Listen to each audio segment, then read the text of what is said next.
Hey guys, AuspiciousAussie here, and welcome to episode 20 of my TCW series. Now, of course, today's episode is going to be the go-home show for the next pay-per-view. And honestly, I know I say this every episode pretty much, but I'm really liking this show tonight. I feel like I've gone into a bit more detail. I think every angle, except for one, is a custom angle where I've, input my own thoughts on how I would actually book a show. So yeah, we've got a couple of pre-show matches to go over. The first one gets an ATB, which is pretty incredible. In a decent pre-show match, Bryant, Vesey, Mark Speed, and Wolf Hawkins defeated Bart Biggins, Dazzling Dave Diamond, and Elliot Thomas in 10:06, when Mark Speed defeated Bart Biggins by submission with a cross arm breaker. As you'd expect, Wolf was head and shoulders above everybody else, and Vesey was off his game. Moving on to the next pre-show match, which also gets an ADB, which is pretty incredible. In a pre-show bout that had good wrestling and a decent reaction from the crowd, Aaron Andrews and Jay Cord defeated Human Arsenal and Matt Hocking in 9:32, when Aaron Andrews defeated Human Arsenal by pinfall with a flying body press. And as you'd expect, Aaron Andrews was head and shoulders above everybody else in this match. Good stuff. Also have Aaron Andrews and Jay Cord both improving in performance skills there. And of course, Aaron Andrews somewhat taken, of course, the new legacy team of Jay Cord and Greg Gage under his wing recently. Anyway, we start the show off with a 74 B- angle with my playable character, Kyle Rhodes, who is the color commentator and obviously the owner of TCW currently. And he announces a triple threat tag team match for our new number one contenders. And that's going to be up next to kick off the show. The match itself actually does pretty well. I honestly expected a lot worse than this. In a bout that had decent wrestling but didn't have much heat, the Dynamite Express defeated Divine Fortune and the Elite in 12-11. The order of elimination was the Elite first and then Divine Fortune. And apparently Chance Fortune seemed off his game as well. Albeit he's also improving in performance skills. But yeah, new number one contenders, the Dynamite Express. Now that won't be at this week's pay-per-view. That will be at the next pay-per-view, which is Total Mayhem. We're not actually going to have a tag title match on this card, but it will be on the next card. So yeah, we'll get that booked in. The Behemoths versus the Dynamite Express. Obviously, the Dynamite Express were on a bit of a losing streak. They haven't really managed to pick up any wins, and then out of nowhere, they essentially get lucky and beat, I would say, two fairly credible teams. Of course, Divine Fortune, they're like a solid mid-card tag team. And they managed to get one over. Moving on to a 67C+.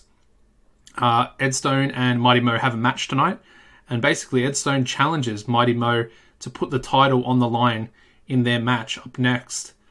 And Mighty Mo, he accepts and puts the title on the line. The match itself does really well. 79B. In a decent match, Mighty Mo defeated Ed Stone in 9:34 when Ed Stone was disqualified when Mark Speed ran in and attacked Mighty Mo. Of course, Speed, he's got the title match at the pay-per-view. Basically, he wants to verse Mighty Mo. He doesn't want Ed Stone winning the title.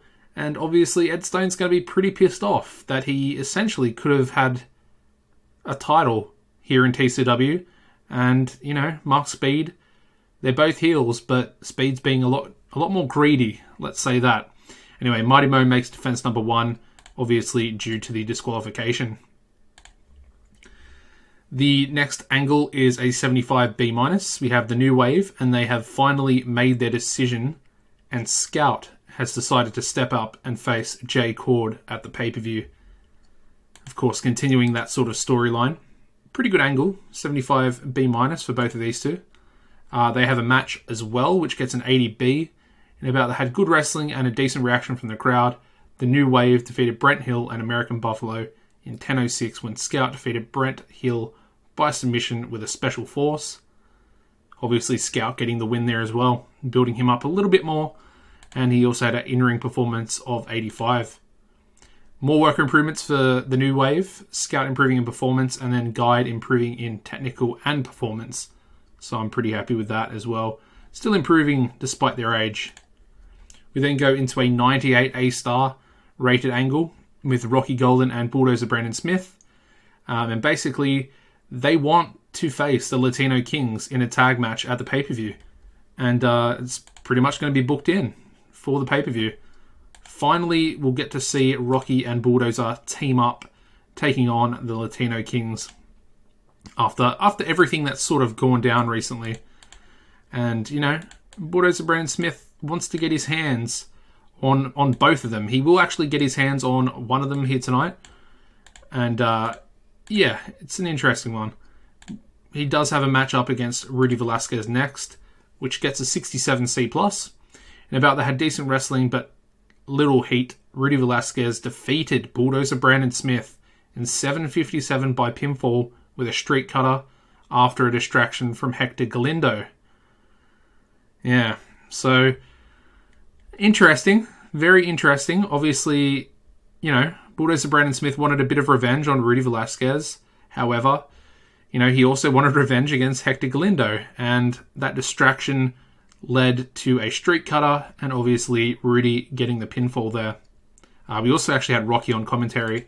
Basically, he was just putting over, you know, the budding friendship between himself and Brandon Smith, and the fact that they're going to be taking on the Latino Kings at the pay-per-view. We then go into a 99 A-star Menace promo from Eddie Peake. Of course, he'll be taking on Joshua Taylor at the pay-per-view. And basically, Eddie Peake, he wants to reach his peak, which is essentially what the storyline's called. He wants to go to the very top here in TCW.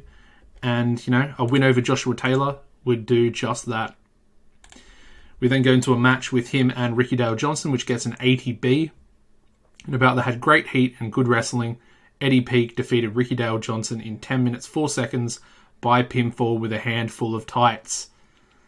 So, you know, is Eddie Peake willing to cheat his way to the top and reach his peak, albeit, you know, via underhanded tactics?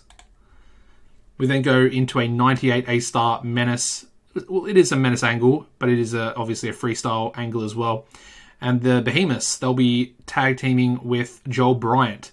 And they want him to know that they are undefeated at the moment, and it needs to stay that way, or else he will find himself in a lot of trouble. Obviously, the two big boys, looking at Joel Bryant, you know, hasn't really been featuring too much, and if he lets them down, they're going to be pissed because they're versing a very strong, you know, a very strong opponent.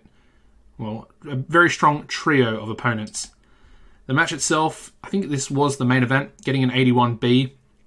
In a decent match, Sammy Back, Benny Benson, and Danny Fonzarelli defeated Joel Bryant and the Behemoths in 12:22, when Danny Fonzarelli defeated Joel Bryant by pinfall with a retro rocket. During the match, we also saw Wolf Hawkins run in and attack Benson, and Aaron Andrews also attack Sammy Back. So yeah, again, continuing the storylines going into the pay-per-view. And yeah, Danny Fonzarelli, he was not being interfered with, and he managed to get the pinfall victory over Joel Bryant, who did, unfortunately, let the Behemoths down. And, you know, they've got a little blemish on their record at the moment. So, yeah, we'll see what happens going into the pay-per-view, but I'm sure these two are not going to be happy at all. No work improvements there. Moving on to a 98 A-star freestyle angle. Sammy Back knows that he's going to take the world title from Aaron Andrews at the pay-per-view, and he proclaims that it's his destiny to do so. And I think that's going to end the show really well. I think that's a great way to do it. Overall show rating getting a 76B-, which is actually holding our popularity, which is good to see in America. Like I said, we're literally on the verge of dropping down a cult. However, I don't know if it'll actually happen if we can keep up, you know, these sort of consistent show ratings of about a B-. Obviously, it did increase our popularity in these 7 regions of Canada as well. And only, 53 people shy of a sellout in the Louisiana auditorium. But yeah, I think that was a really good go-home show. And obviously we got quite a few good ratings in there as well. I'm pretty happy with a B-. Now, there's one other thing I wanted to talk about.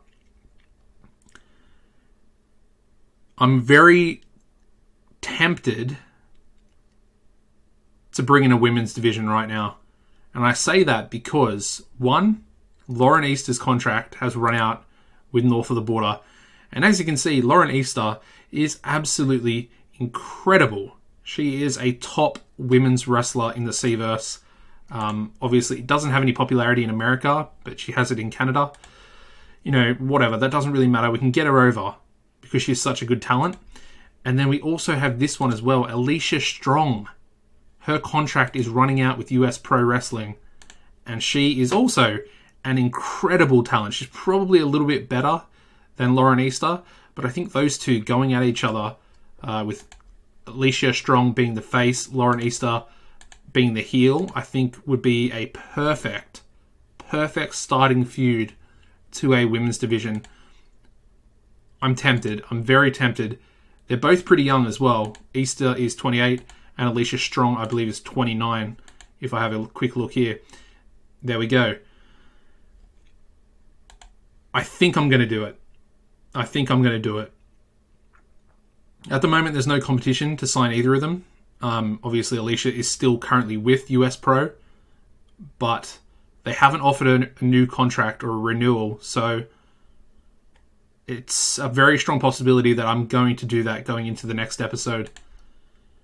Anyway, we're also going to have to obviously bring in a few other wrestlers, women's wrestlers, to flesh out the division a bit more.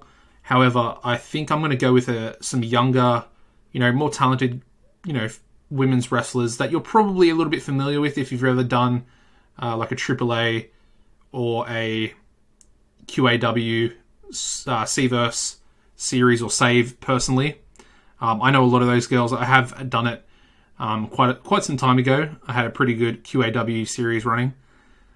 So yeah, I know some of the talent that is out there.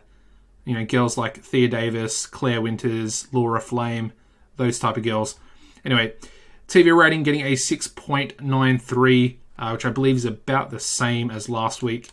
What I'm going to do here is just delete these so I remember to sign these girls, because we're going to bring in a division. It has to happen. It was going to happen anyway, but with that sort of happening, these two top talents being available, we can sign them on 10-year contracts, on written deals, and we've essentially got our 2 main eventers for the women's division, which I think is incredible. Anyway, enough about that. Quick look at the popularity. I believe we're about the same. Yeah, we're exactly the same as last episode. Still at the 75 there for those 2 regions in America. Anyway, that's going to wrap up this episode, guys. Do not forget to tune into the next one, where Angels Fear to Tread, the next pay-per-view. Really looking forward to it. We've got a lot of good matches. Obviously, some of them haven't really been fleshed out too much in terms of storylines. But I'm liking where it's at. And I guess some of those storylines we can sort of continue going into the next, or the pay-per-view after this one. So yeah, if you could drop a like on the video, guys, it'd be much appreciated. Subscribe to the channel if you haven't already. And yeah, hit the notification bell, turn on the post notifications, and that'll keep you up to date with these episodes coming out in the future. Apart from that, guys, as always, take it easy and goodbye.